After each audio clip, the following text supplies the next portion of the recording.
السلام علیکم دوستو، بجٹ باس میں آپ کا خوش آمدید ہے۔ یہ وہ چینل ہے جہاں ہم پیسے، بزنس اور کامیابی کی نفسیات کو آسان اور عملی انداز میں سیکھتے ہیں۔ بالکل، اور اگر آپ واقعی اپنی مالی زندگی بدلنا چاہتے ہیں تو ابھی اس چینل کو سبسکرائب کریں، کیونکہ یہاں آپ کو وہ راز ملیں گے جو عام لوگ کبھی نہیں سیکھتے۔ 100%۔ آج ہم شروع کر رہے ہیں ایک زبردست کتاب، دی آٹومیٹک ملینئر بلو پرنٹ، اس کا پہلا حصہ۔ ہم اس کے حقائق کا بڑا تفصیلی جائزہ لیں گے۔ یہ واقعی ایک کمال کی کتاب ہے۔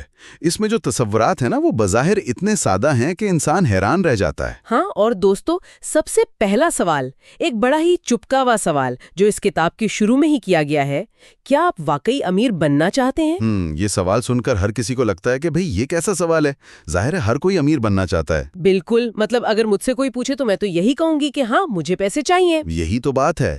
حقیقت یہ ہے کہ زیادہ تر لوگ صرف خواہش کرتے ہیں، وہ کبھی باقاعدہ فیصلہ نہیں کرتے۔ اچھا، خواہش اور فیصلے میں مطلب کیا بنیادی فرق ہے آپ کے خیال میں؟ دیکھیں، دولت کا آغاز فیصلے سے ہوتا ہے، نہ کہ صرف ایک خواب سے۔ خواہش کا مطلب ہے کہ آپ بیٹھے سوچ رہے ہیں کہ کاش میرے پاس بہت پیسہ آ جائے، جبکہ فیصلہ آپ سے عمل مانگتا ہے، قربانی مانگتا ہے، ایک نیا طرز زندگی مانگتا ہے۔ تو جب تک وہ اندر سے ایک ٹھوس اور شعوری فیصلہ نہیں ہوتا، تب تک کوئی کتاب یا کوئی ٹیکنیک کام نہیں کر سکتی۔ 100% درست۔ جب تک آپ خود کو ذہنی طور پر تیار نہیں کرتے، تب تک کچھ نہیں بدلے گا۔ صحیح۔ اور ہمارے معاشرے میں ایک بہت بڑی غلط فہمی بھی تو ہے نا۔ ہم بچپن سے یہی سنتے آئے ہیں کہ اگر آپ کو مالی آزادی چاہیے یا دولت مند بننا ہے تو آپ کی تنخواہ بہت بڑی ہونی چاہیے۔ یہ تو سب سے بڑا مت ہے۔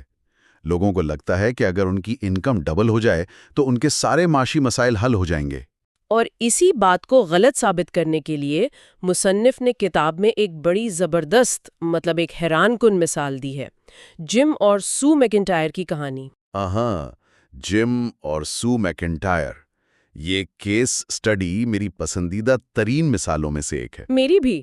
دوستوں، ان کی پوری زندگی میں جو اوسط آمدنی تھی وہ محض $35,000 سالانہ رہی، جو کہ اگر آپ دیکھیں تو امریکی معیشت کے حساب سے یا کسی بھی حساب سے کوئی بہت بڑی رقم نہیں ہے۔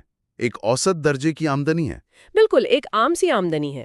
لیکن حیرت کی بات یہ ہے کہ وہ دونوں 52 سال کی عمر میں ریٹائر ہو گئے، اور وہ بھی اتنی شاندار مالی حالت کے ساتھ۔ ہاں، 52 سال کی عمر تک ان کے 2 گھروں کی قسطیں مکمل ادا ہو چکی تھیں، ان کے پاس 3 گاڑیاں تھیں، ایک کشتی تھی، اور سب سے بڑی بات، ان کے دونوں بچوں نے بغیر کسی قرض کے کالج کی تعلیم مکمل کر لی تھی۔ یہ سن کر عام انسان کا دماغ واقعی چکرا جاتا ہے۔ میرا تو بالکل چکرا گیا تھا۔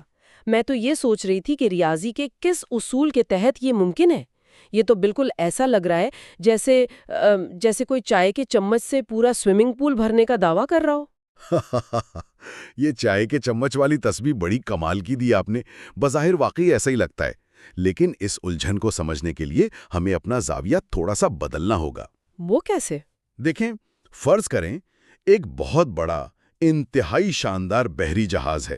اس کے انجن بہت طاقتور ہیں، یعنی آپ کی آمدنی بہت زیادہ ہے، لیکن اس جہاز کے پیندے میں چھوٹے چھوٹے سوراخ ہیں۔ یعنی اخراجات۔ بالکل۔ اب چاہے انجن کتنا ہی زور لگا لے، وہ چھوٹے سوراخ بالآخر اس جہاز کو غرق کر کے ہی دم لیں گے۔ بات تو سچ ہے۔ دوسری طرف ایک چھوٹی کشتی ہے، یعنی چھوٹی آمدنی، لیکن وہ مکمل طور پر محفوظ ہے، اس میں کوئی سوراخ نہیں ہے، تو وہ اپنا طویل سفر آرام سے طے کر لے گی۔ کیا بات ہے! یعنی جم اور سو میکنٹائر کا اصل کمال یہ نہیں تھا کہ انہوں نے بہت پیسہ کمایا، بلکہ کمال یہ تھا کہ انہوں نے اپنے پیسوں کے ان چھوٹے سوراخوں کو بند کر دیا۔ یہی اس کتاب کا نچوڑ ہے۔ ہم سب اپنی آمدنی بڑھانے کے چکر میں بھاگتے رہتے ہیں، لیکن ان پوشیدہ اخراجات کو نظر انداز کر دیتے ہیں جو روزانہ ہماری جیب سے رس رہے ہوتے ہیں۔ اور یہاں سے پھر ہم اس کتاب کے سب سے طاقتور اور مشہور کانسیپٹ کی طرف آتے ہیں، جسے لوٹے فیکٹر کہا گیا ہے۔ لوٹے فیکٹر، یہ ایک ایسا تصور ہے جس نے لاکھوں لوگوں کی زندگیاں بدلی ہیں۔ اب آتے ہیں اس بہت پاورفل کانسیپٹ پر۔ دوستو، یہ وہ چھوٹے چھوٹے اخراجات ہیں جو ہم روزانہ کرتے ہیں اور ہمیں محسوس بھی نہیں ہوتا۔ بالکل نہیں ہوتا، دماغ ان کو رجسٹر ہی نہیں کرتا۔ جیسے فرض کریں ہمارے ہاں روز کا $500 کا خرچ ہے، کوئی چائے پی لی، کوئی سنیکس لے لیے۔ وہ بظاہر تو صرف $500 لگتے ہیں، لیکن مہینے کا 15,000 بن جاتا ہے اور سال کا 1,80,000 روپے۔ یہ صرف 1 سال کا حساب ہے۔ اور اگر یہی پیسہ انویسٹ کیا جائے تو 30-35 سال میں لاکھوں نہیں بلکہ کروڑوں بن سکتے ہیں۔ یہ جو آپ نے حساب بتایا نا، کتاب میں مصنف نے اس کو تھوڑا مزید کھول کر بیان کیا ہے۔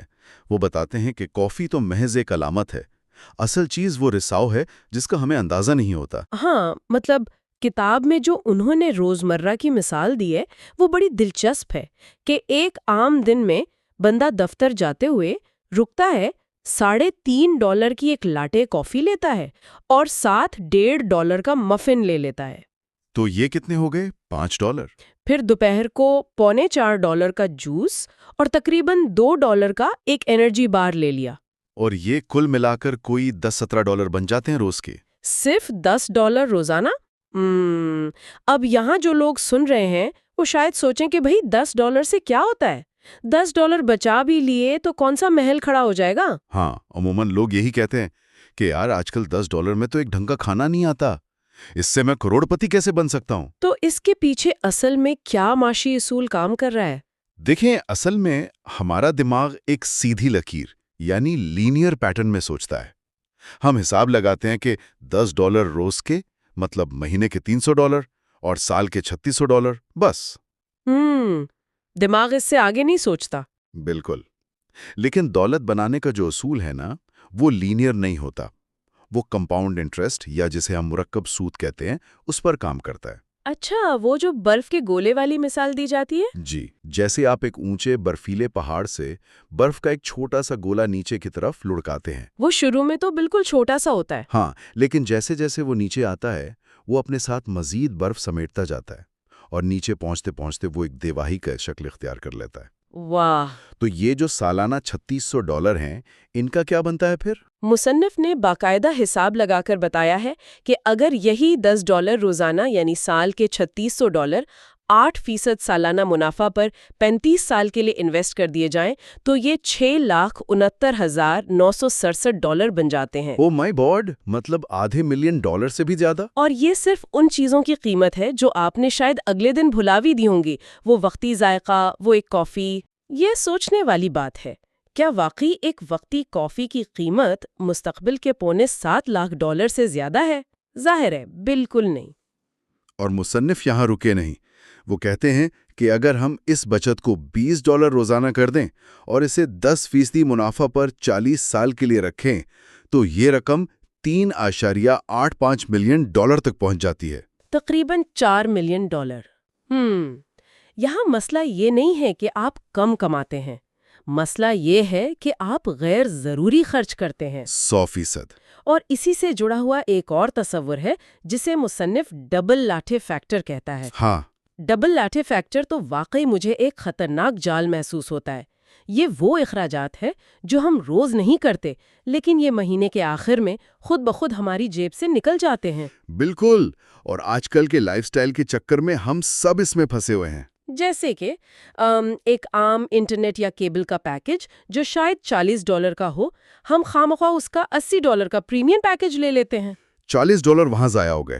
اور نئے مہنگے فون کے بل پر مزید $40 دے دیے۔ ہاں، اور وہ پریمیم جم کی ممبرشپ $60 وہاں دے دیے جہاں بندہ مہینے میں شاید ایک بار بھی نہیں جاتا۔ اور باہر کھانے پینے کا تو پوچھے مت۔ اگر بندہ ہفتے میں $100 باہر کھانے پر لگا رہا ہے اور اسے کم کر کے 50 کر دے تو مہینے کے سیدھے $200 وہاں سے بچ گئے۔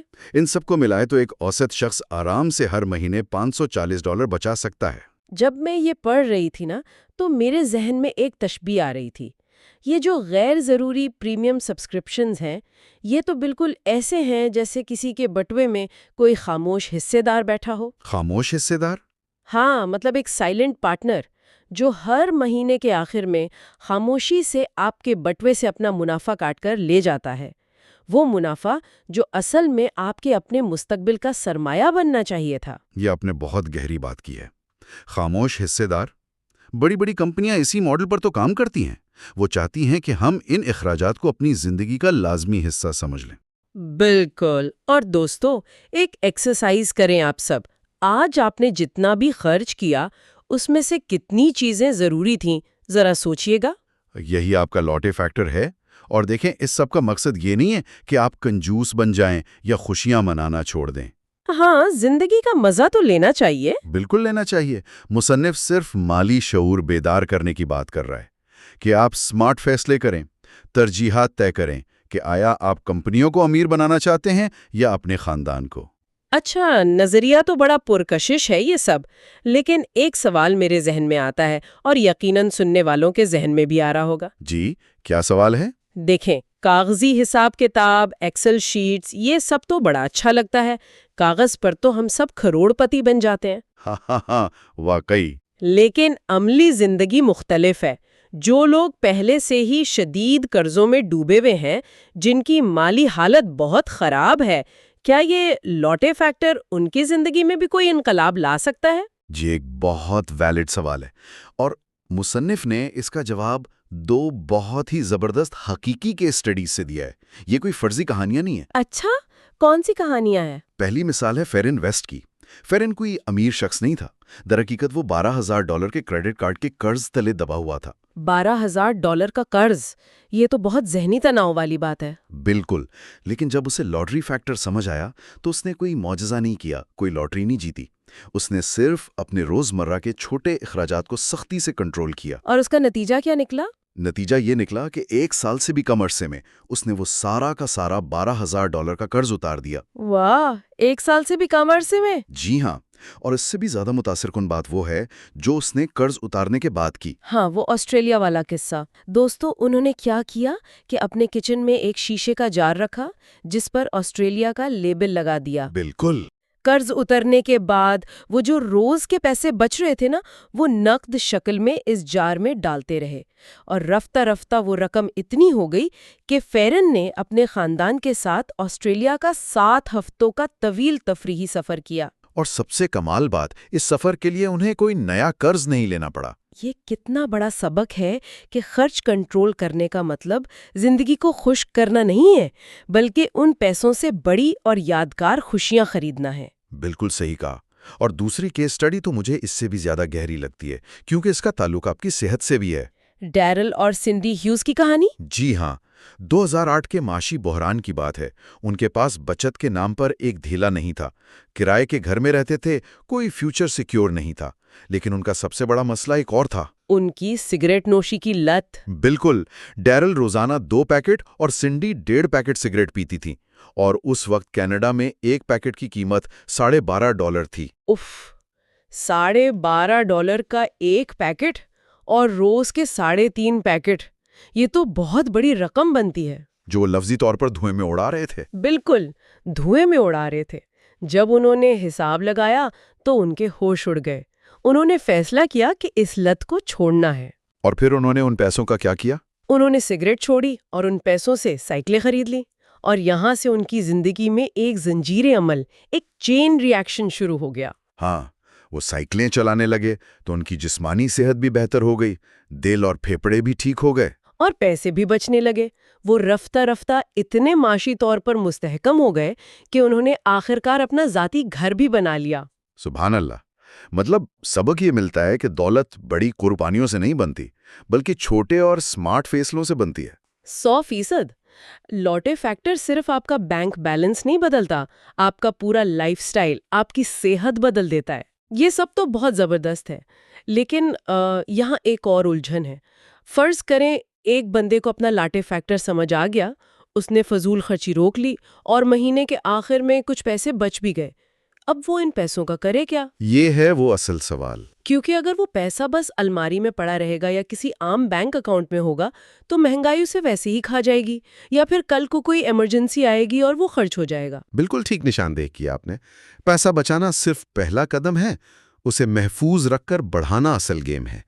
اور یہاں کتاب کا دوسرا سب سے اہم اصول آتا ہے، جسے کہتے ہیں سب سے پہلے خود کو ادائیگی کریں، یا پے یور سیلف فرسٹ. ہاں، اگلے حصے میں ہم یہی سیکھیں گے کہ سب سے پہلے خود کو پیسے دینا کیسے آپ کو امیر بنا سکتا ہے. لیکن جب کوئی یہ سنتا ہے نا خود کو ادائیگی کریں، تو وہ سوچتا ہے کہ بھائی جو میں کما رہا ہوں وہ میرا ہی تو ہے، میں خود کو ہی تو دے رہا ہوں. اور یہی انسان کی سب سے بڑی اور مہنگی غلط فہمی ہے. وہ کیسے؟ کتاب میں ایک امریکی ڈالر کے نوٹ کی مثال دی گئی ہے. فرض کریں آپ نے محنت کی اور $1 کمایا، کیا وہ پورا ڈالر آپ کی جیب میں جاتا ہے؟ ٹیکس بھی تو کٹتا ہے۔ بالکل، وہ ڈالر آپ کے ہاتھ میں آنے سے پہلے ہی 28% فیڈرل ٹیکس میں کٹ جاتا ہے۔ اچھا، مزید 7.65% سوشل سیکیورٹی فنڈ میں جاتا ہے اور اوسطاً 9% اسٹیٹ ٹیکس میں اڑ جاتا ہے۔ یعنی کمائی کا ایک بہت بڑا حصہ تو ہمارے ہاتھ میں آنے سے پہلے ہی غائب۔ جی، حکومتیں ہماری اس نفسیات کو بہت اچھی طرح سمجھتی ہیں کہ اگر انسان کو اس کی پوری تنخواہ دے دی گئی اور سال کے آخر میں کہا گیا کہ بھائی اب ٹیکس دو، تو وہ تو سارا پیسہ خرچ کر چکا ہوگا۔ ہاں بالکل، کوئی بھی بچا کر نہیں رکھے گا۔ اس لیے حکومت ٹیکس کو خود کار یعنی آٹومیٹک طریقے سے سورس پر ہی کاٹ لیتی ہے، آپ کے ہاتھ میں پیسہ آنے ہی نہیں دیتی۔ تو حکومت کو ہماری کمزوریوں کا پورا اندازہ ہے کہ ہمارا ڈسپلن کتنا کچا ہے۔ 100%۔ اور مصنف کا مدعا یہ ہے کہ جو بے رحم لیکن انتہائی کارآمد اصول حکومت آپ کے ساتھ اپناتی ہے، وہی اصول آپ کو اپنے ساتھ اپنانا ہوگا۔ اچھا، مطلب ہمیں بھی اپنا ٹیکس خود کاٹنا چاہیے؟ بالکل، آپ کو اپنی روزانہ کی آمدنی میں سے کم 1 گھنٹے کی کمائی اپنے مستقبل کے لیے مختص کرنی چاہیے، اور اس پر بھی وہی اصول لاگو ہوگا۔ یہ عمل خودکار یعنی آٹومیٹک اور تحیات ہونا چاہیے۔ یعنی جیسے ہی تنخواہ اکاؤنٹ میں آئے، اس سے پہلے کہ بجلی کا بل دیا جائے، مکان کا کرایہ دیا جائے یا سودا سلف آئے، وہ مخصوص حصہ خاموشی سے کٹ کر کسی اور جگہ چلا جانا چاہیے۔ ایگزیکٹلی۔ لیکن وہ جگہ کون سی ہونی چاہیے؟ مصنف نے امریکی نظام کے حوالے سے 401(k) یا IRA کا ذکر کیا ہے۔ ان کے پیچھے کیا سائنس ہے؟ دیکھیں، نام ہر ملک میں مختلف ہو سکتے ہیں، لیکن بنیادی مقصد ایک ہی ہوتا ہے: pre tax compounding. Pre tax compounding? جی، جب آپ اپنی کمائی کا کچھ حصہ حکومت کے منظور شدہ ریٹائرمنٹ یا انویسٹمنٹ اکاؤنٹس میں ڈالتے ہیں تو حکومت اس رقم پر فوراً ٹیکس نہیں لگاتی۔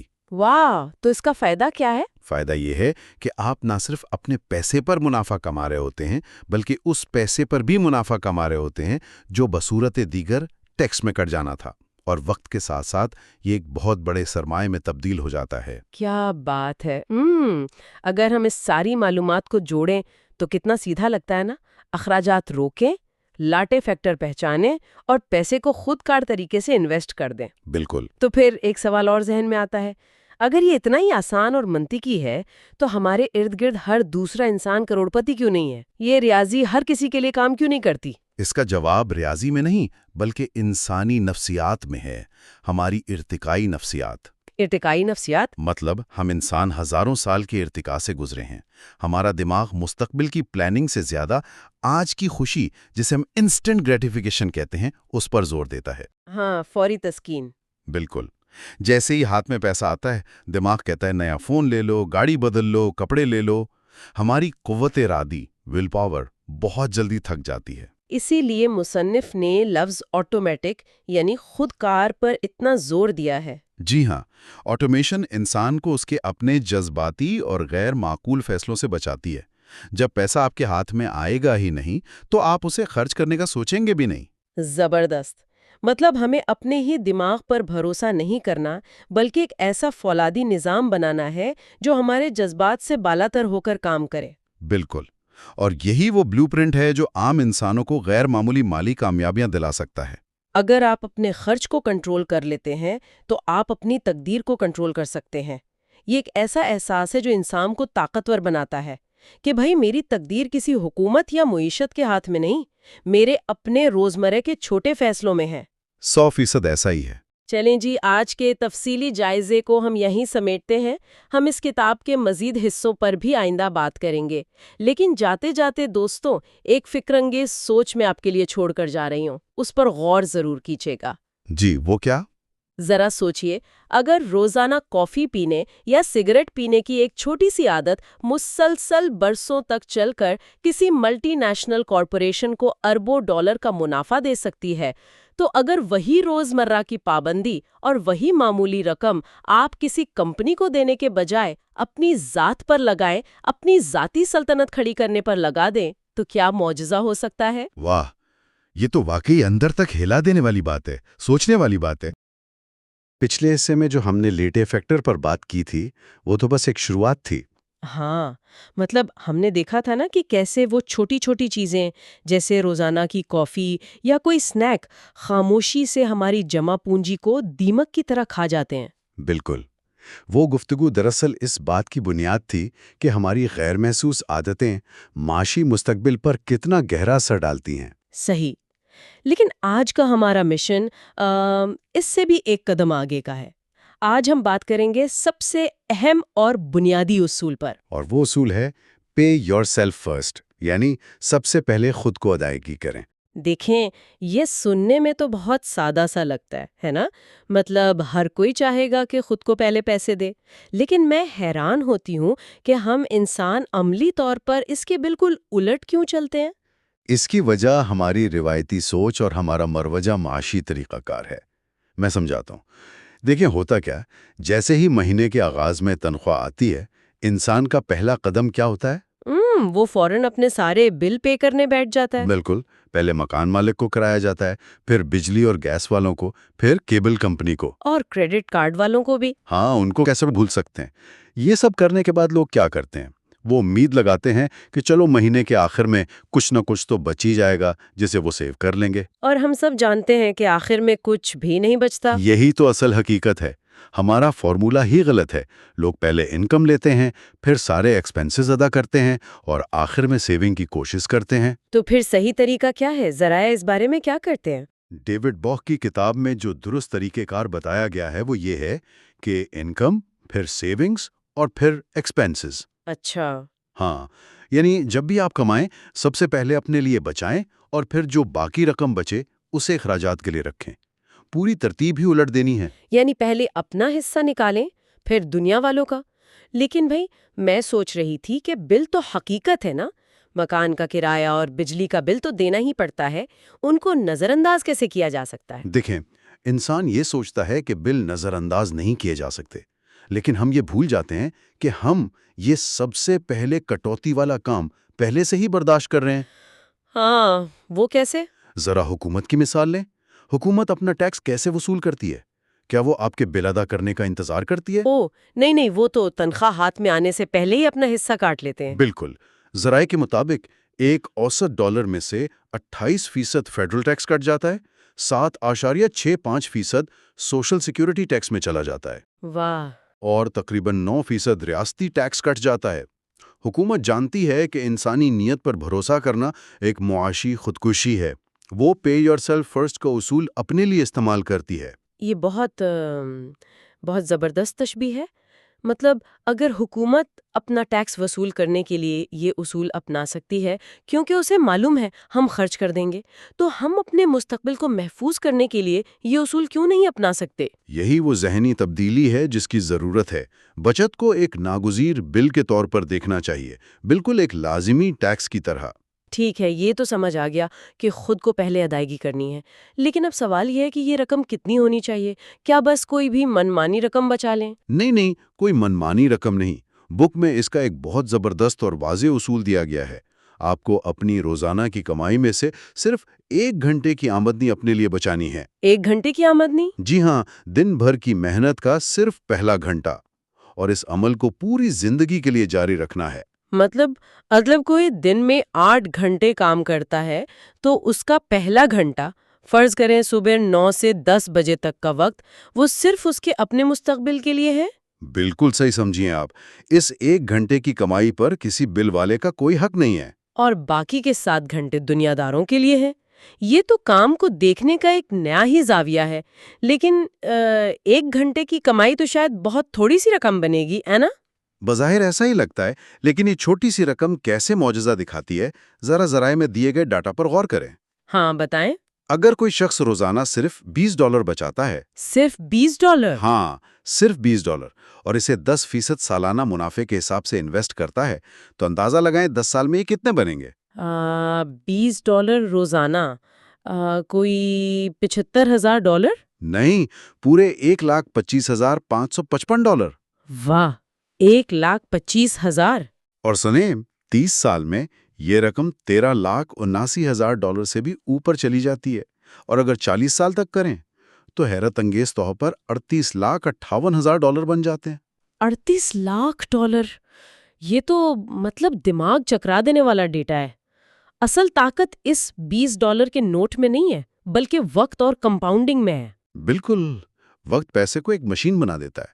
لیکن ماہر صاحب، میں یہاں تھوڑا سا ایک پریکٹیکل مسئلہ سامنے لانا چاہتی ہوں۔ جی جی، ضرور بتائیں۔ دیکھیں، 38 لاکھ کا خواب سننا بہت اچھا لگتا ہے، لیکن ہم انسان ڈسپلن میں بہت کمزور ہوتے ہیں۔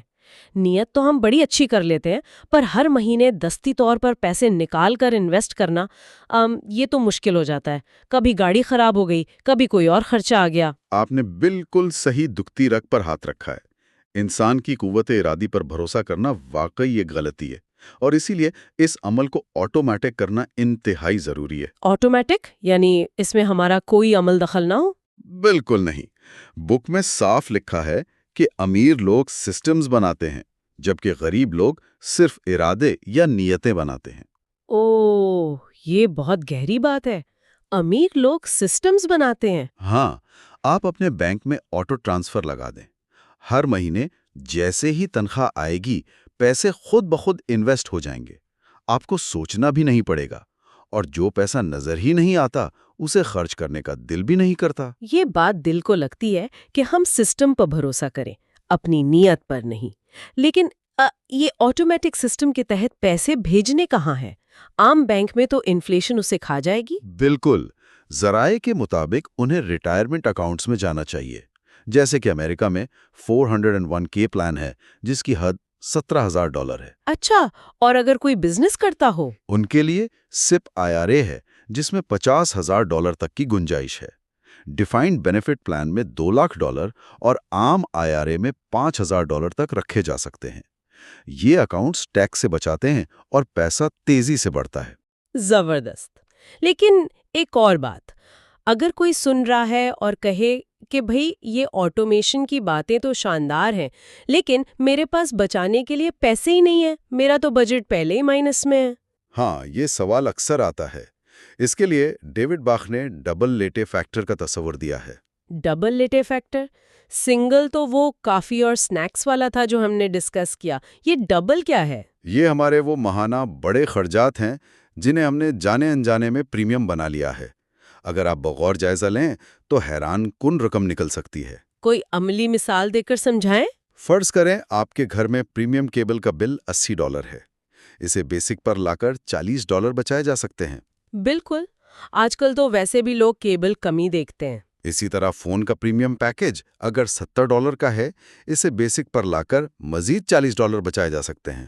اچھا، اور وہ جم ممبرشپ جس کا سب کو شوق ہوتا ہے پر جاتا کوئی نہیں؟ بالکل، وہ $100 ماہانہ والی مہنگی ممبرشپ کینسل کر کے $40 والی بیسک لے لیں، $60 وہاں سے بچ گئے۔ واہ! اور پھر باہر کے کھانے، اگر ایک خاندان مہینے کے $400 ریستورانوں پر خرچ کرتا ہے تو اسے آدھا کر دے، $200 وہاں سے بچ گئے۔ تفریح پر بھی 400 کی بجائے 200 خرچ کریں۔ ذرا مجھے یہ حساب جوڑنے دیں۔ کیبل سے 40، فون سے 40، جم سے 60، باہر کھانے سے 200 اور تفریح سے 200۔ بھائی یہ تو سیدھے سیدھے ماہانہ $540 بن گئے۔ دیکھا آپ نے؟ اور سب سے مزے کی بات یہ ہے کہ اس میں کوئی بڑی قربانی نہیں ہے۔ فون بھی چل رہا ہے، جم بھی جا رہے ہیں، باہر کھانا بھی کھا رہے ہیں، بس لائف سٹائل کو تھوڑا سمارٹ کر لیا ہے۔ بالکل، ماہانہ $540 بآسانی نکالے جا سکتے ہیں، اور جب یہ رقم آٹومیٹک انویسٹ ہوگی تو مستقبل خود بخود محفوظ ہو جائے گا۔ یہ ریاضی تو بہت متاثر کن ہے، لیکن ماہر صاحب، ہم ریاضی سے زیادہ کہانیوں سے متاثر ہوتے ہیں۔ کیا ہمارے پاس کچھ ایسی حقیقی کہانیاں ہیں جو ثابت کریں کہ واقعی یہ سب کام کرتا ہے؟ بے شک، بے سرائے میں ایسی کہانیاں موجود ہیں۔ ایک کہانی فورن ویسٹ کی ہے۔ اچھا، ان کی کیا کہانی ہے؟ فورن ایک عام سا انسان تھا، قرضوں کے بوجھ تلے دبا ہوا تھا۔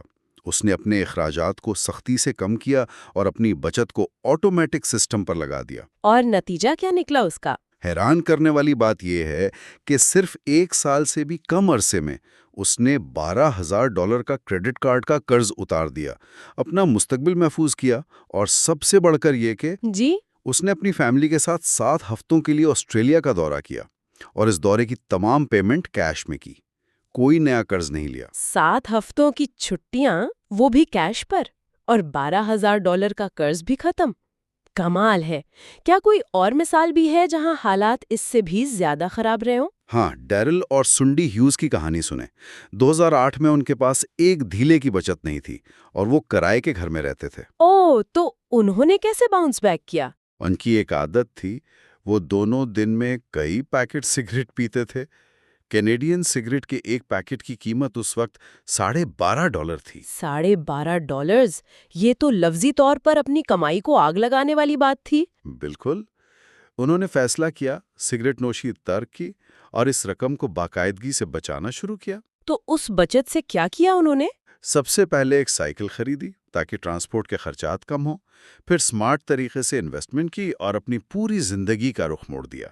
وہ کرائے کے گھر سے نکلے اور معاشی استحکام حاصل کر لیا۔ ان کہانیوں سے تو یہی سبق ملتا ہے کہ امیر بننے کے لیے بہت زیادہ اضافی محنت کی ضرورت نہیں، بس ایک سمارٹ سسٹم اور فضول اخراجات پر قابو پانا ضروری ہے۔ بالکل صحیح کہا آپ نے۔ تو دوستو، گفتگو کو سمیٹتے ہوئے آج کا سب سے بڑا راز یہی ہے کہ اگر آپ نے اپنی سیونگز کو آٹومیٹ کر لیا تو آپ کا مستقبل خود بخود محفوظ ہو جائے گا۔ اس میں کوئی شک۔ اور جاتے جاتے ایک سوچنے کی بات، کیا یہ ممکن ہے کہ آپ کے معاشی مستقبل کے لیے سب سے بڑا خطرہ مارکیٹ کا گرنا یا مہنگائی نہیں، بلکہ ہر مہینے اپنی قوت ارادی پر بھروسہ کرنا ہے؟ یہ ایک بہت گہرا سوال ہے۔ ذرا سوچئے، اگر اس قوت ارادی کو مساوات سے ہی نکال دیا جائے تو کیا ہوگا؟ بہرحال اگلے سیشن میں ہم ایک اور بڑی بحث پر بات کریں گے، اور وہ ہے کرائے کا گھر بمقابلہ اپنا گھر۔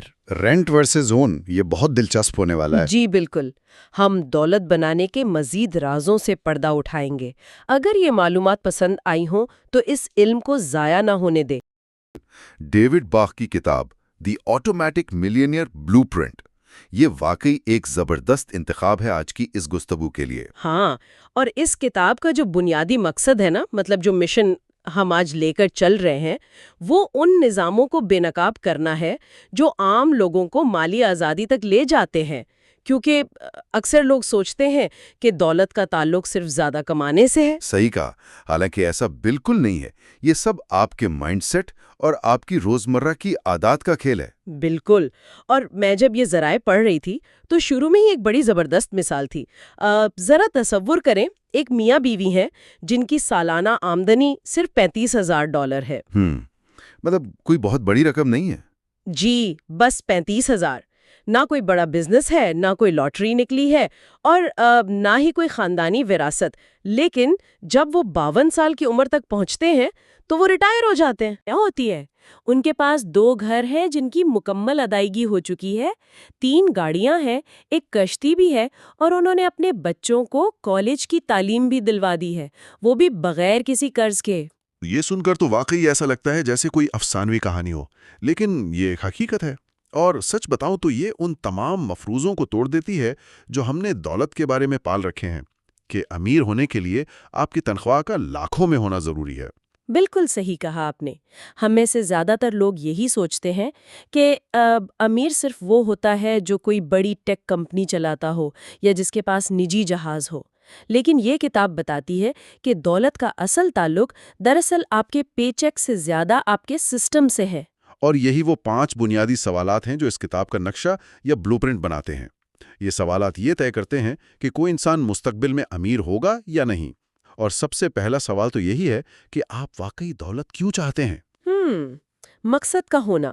بالکل، کیونکہ اگر آپ کے پاس کوئی ٹھوس وجہ نہیں ہے نا، تو آپ کبھی بھی ان عادات پر قائم نہیں رہ پائیں گے جن پر ہم آج بات کرنے والے ہیں۔ صحیح۔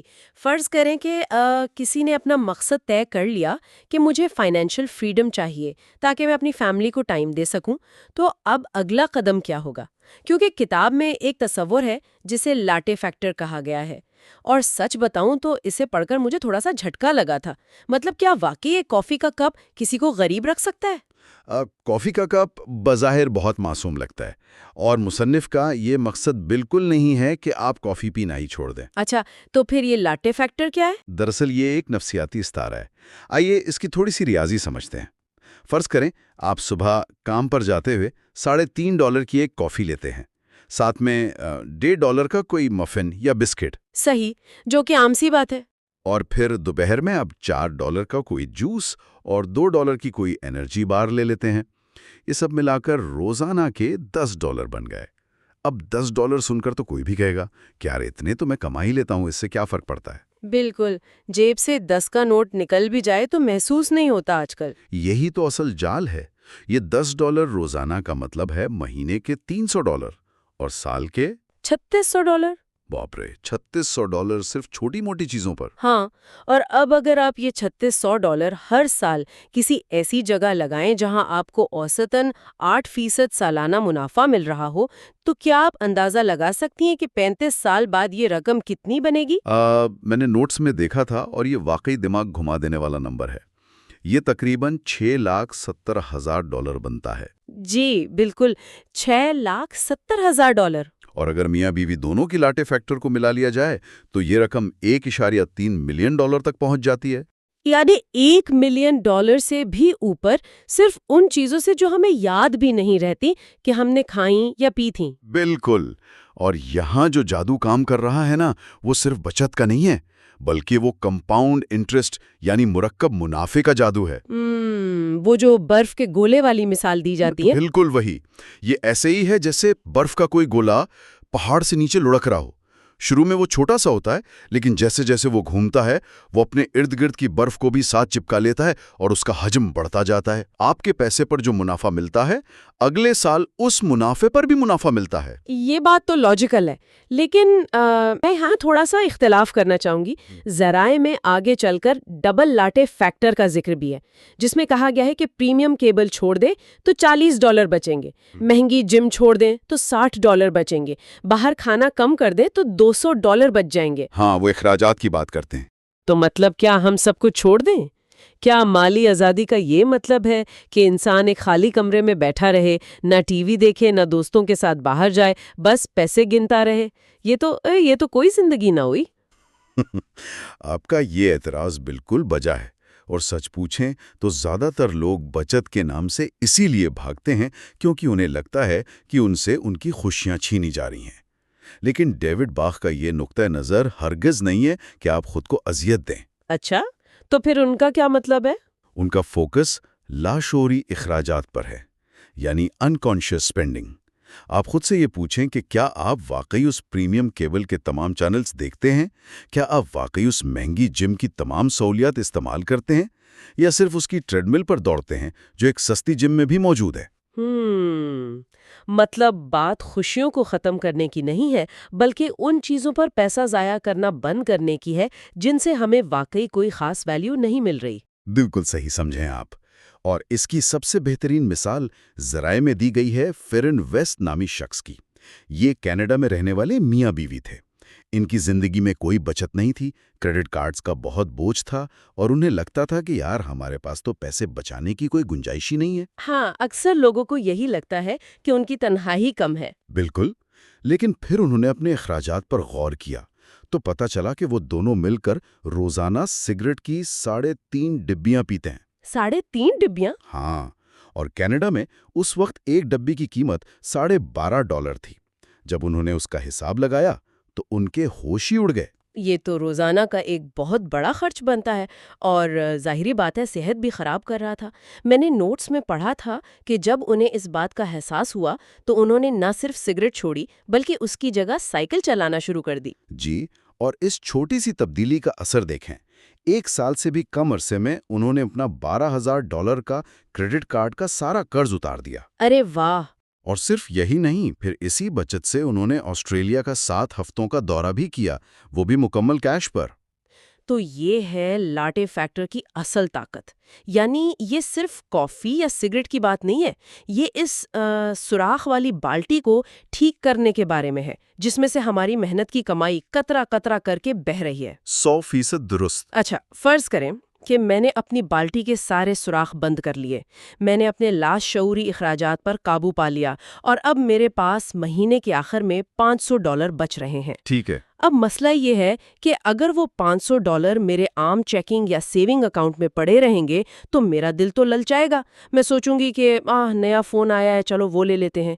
تو اس پیسے کو بچانا کیسے ہے؟ یہاں ذرائع میں ایک اور بڑا اصول سامنے آتا ہے، پے یور سیلف فرسٹ، یعنی سب سے پہلے خود کو ادائیگی کریں۔ اور یہی وہ اصول ہے جہاں ہم میں سے زیادہ تر لوگ غلطی کرتے ہیں۔ ہمارا روایتی طریقہ کیا ہوتا ہے؟ تنخواہ آتی ہے، ہم سب سے پہلے بجلی، پانی اور گیس کے بل دیتے ہیں، پھر گھر کا کرایہ دیتے ہیں، پھر راشن، اور پھر جو بچتا ہے اس سے کچھ شاپنگ کر لیتے ہیں۔ ہاں، اور پھر سوچتے ہیں کہ مہینے کے آخر میں جو بچے گا اسے سیونگ اکاؤنٹ میں ڈال دیں گے۔ لیکن حقیقت میں مہینے کے آخر میں کبھی کچھ نہیں بچتا۔ کبھی بھی نہیں، الٹا مہینے کے آخر میں ہم دوستوں سے ادھار مانگ رہے ہوتے ہیں۔ بالکل، تو ڈیوڈ باخ کہتے ہیں کہ اس ترتیب کو الٹ دیں۔ آپ کا پہلا بل آپ کی اپنے مستقبل کے نام ہونا چاہیے۔ بلز ادا کرنے سے بھی پہلے آپ کی تنخواہ کا ایک حصہ سیدھا آپ کی انویسٹمنٹ میں جانا چاہیے۔ لیکن جب میں ذرائع پڑھ رہی تھی تو مجھے اس حصے میں دی گئی تفصیلات کافی پیچیدہ لگیں۔ اس میں امریکہ کے ٹیکس کوڈز کے حوالے سے مختلف اکاؤنٹس کی ایک پوری لسٹ ہے، جیسے IRA جس کی حد $5,000 لکھی ہے، 401 کے جس میں $17,000 تک رکھ سکتے ہیں، پھر SEP IRA اور پتہ نہیں کیا کیا۔ ہاں، وہ تھوڑا ٹیکنیکل ہو جاتا ہے۔ بالکل، ایک عام انسان تو یہ نمبرز اور نام دیکھ کر ہی گھبرا جائے۔ کیا عام سیونگ اکاؤنٹ میں پیسے رکھنا کافی نہیں ہے؟ ہمیں ان مخصوص ریٹائرمنٹ اور انویسٹمنٹ اکاؤنٹس کی ہی کیوں ضرورت ہے؟ یہ ایک بہت اہم نقطہ ہے۔ دیکھیے، وہ جو مخصوص رقمیں ہیں نا، جیسے 5,000 یا 17,000، وہ تو صرف قانون کی طرف سے مقرر کردہ حدیں ہیں جو وقت کے ساتھ بدلتی رہتی ہیں۔ آپ کو ان نمبرز میں الجھنے کی بالکل ضرورت نہیں ہے۔ اصل چیز ان اکاؤنٹس کا طریقہ کار ہے۔ اچھا، وہ کیسے؟ عام سیونگ اکاؤنٹ میں پیسے رکھنے کے دو بڑے نقصانات ہیں۔ پہلا یہ کہ وہاں منافع اتنا کم ہوتا ہے کہ مہنگائی آپ کے پیسوں کی قدر کو کھا جاتی ہے، اور دوسرا، اگر آپ کو رات کے 2 بجے بھی پیسوں کی طلب محسوس ہو تو آپ ATM سے جا کے نکال سکتے ہیں۔ ہاں، کیونکہ وہ پیسہ آپ کی پہنچ میں ہوتا ہے۔ تو پھر ان مخصوص اکاؤنٹس کا کیا فائدہ ہے؟ ان کا سب سے بڑا فائدہ ٹیکس کی چھوٹ ہے۔ اگر آپ حکومت کے بتائے ہوئے ریٹائرمنٹ اکاؤنٹس جیسے کہ 401 میں پیسے ڈالتے ہیں تو وہ پیسہ آپ کی تنخواہ پر ٹیکس لگنے سے پہلے کٹ جاتا ہے۔ یعنی آپ اس رقم پر انکم ٹیکس نہیں دیتے؟ بالکل نہیں دیتے، اور پھر وہ پیسہ ٹیکس فری ماحول میں سالوں تک کمپاؤنڈ ہوتا رہتا ہے۔ اور ایک اور زبردست بات یہ ہے کہ بہت سی کمپنیاں آپ کو میچنگ دیتی ہیں، یعنی اگر آپ اپنی تنخواہ کا 5% انویسٹ کریں گے تو کمپنی بھی 5% اپنی طرف سے اس میں ڈالے گی۔ یہ تو بالکل مفت کا پیسہ ہے۔ اوہ، تو اگر میں عام اکاؤنٹ میں پیسے رکھوں گی تو پہلے اس پر ٹیکس دوں گی اور پھر اس کے معمولی سے منافع پر بھی ٹیکس دوں گی، لیکن اگر میں یہ انویسٹمنٹ اکاؤنٹس استعمال کروں تو میں ٹیکس بھی بچا رہی ہوں اور اپنے امپلائر سے مفت کے پیسے بھی لے رہی ہوں۔ بالکل صحیح۔ لیکن مجھے اس کتاب کی ایک اور بات نے سب سے زیادہ متاثر کیا، اور وہ تھی آٹومیشن۔ ہاں، اور یہی تو اس پوری کتاب کا نچوڑ ہے، دی آٹومیٹک ملینئر۔ واقعی، کیونکہ ہم انسانوں کی ول پاور یا قوت ارادی بہت کمزور ہوتی ہے۔ اگر مجھے ہر مہینے مینول طریقے سے پیسے ٹرانسفر کرنے پڑیں تو کسی نہ کسی مہینے میں یہ ضرور سوچوں گی کہ چھوڑو یار، اس مہینے رہنے دیتی ہوں، اگلے مہینے ڈبل کر دوں گی، اور وہ اگلا مہینہ کبھی نہیں آتا۔ کبھی نہیں آتا، یہ ہم سب کے ساتھ ہوتا ہے۔ تو آٹومیشن کا مطلب ہے کہ ہم نے خود کو اور اپنے جذبات کو اس پورے عمل سے ہی باہر نکال دیا ہے۔ پیسہ میرے ہاتھ میں آنے سے پہلے ہی کٹ کر انویسٹ ہو جاتا ہے، مجھے پتہ ہی نہیں چلتا، اس لیے میں اسے خرچ کرنے کا سوچتی بھی نہیں ہوں۔ آپ نے بالکل درست کہا۔ نفسیات بھی یہی کہتی ہے کہ انسان اسی رقم کے حساب سے اپنا لائف سٹائل بنا لیتا ہے جو اسے اپنے بینک اکاؤنٹ میں نظر آ رہی ہوتی ہے۔ اگر وہ پیسہ وہاں پہنچائے نہیں تو آپ کا دماغ اسے خرچ کرنے کی منصوبہ بندی بھی نہیں کرے گا۔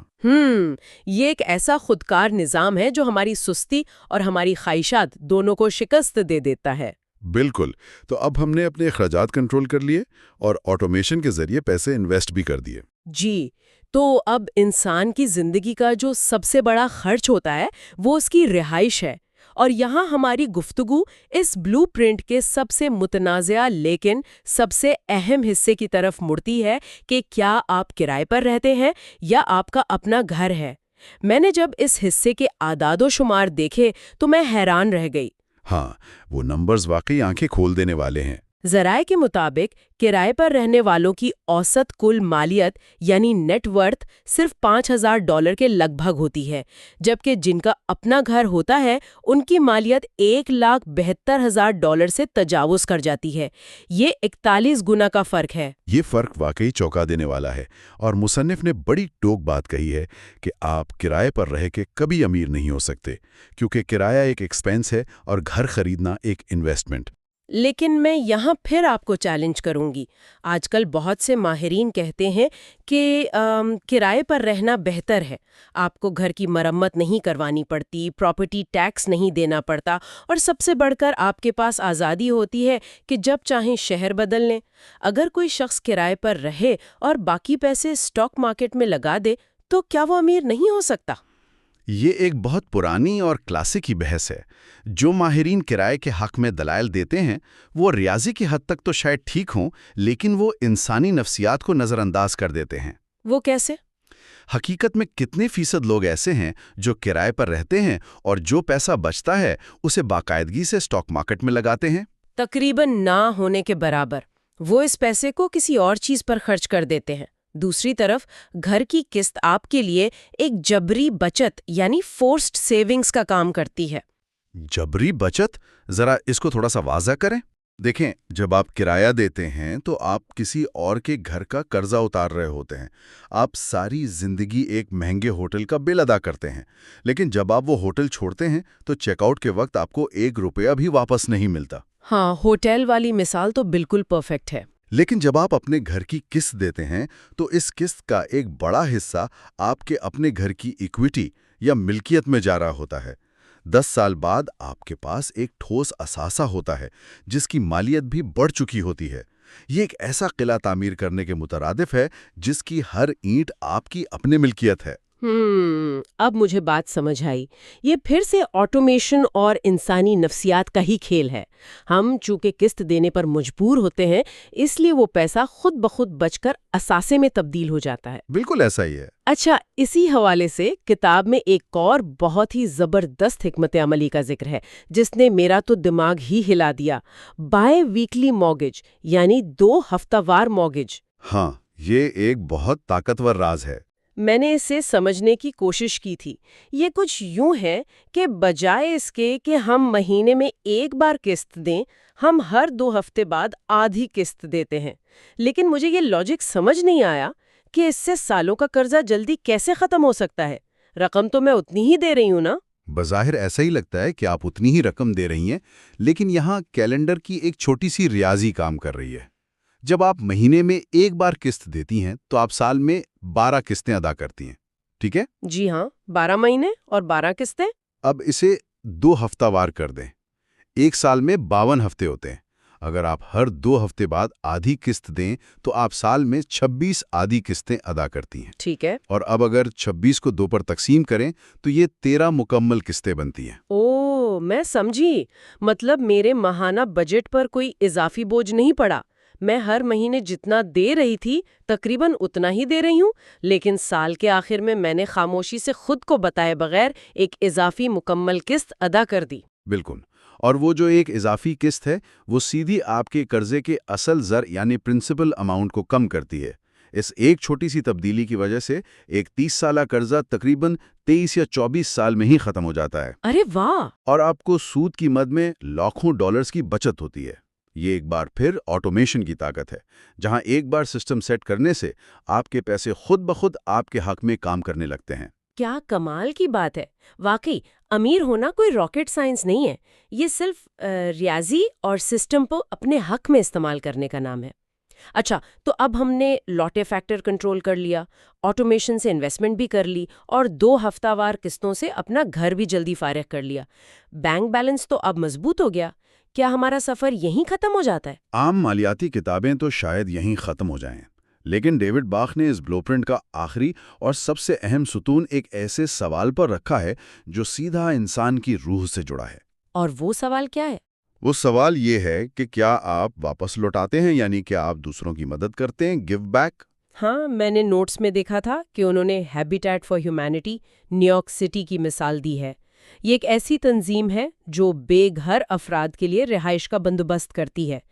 لیکن ایک عام انسان جو ابھی خود امیر بننے کی جدوجہد کر رہا ہو، وہ یہ سوچ سکتا ہے کہ پہلے میں خود تو کروڑپتی بن جاؤں، پھر دوسروں کو دوں گا۔ اور یہی تو وہ سوچ ہے جسے بدلنے کی ضرورت ہے۔ مصنف بتاتے ہیں کہ دولت کا اصل مقصد صرف بینک اکاؤنٹ میں نمبرز بڑھانا اور اکیلے امیر ہونا نہیں ہے۔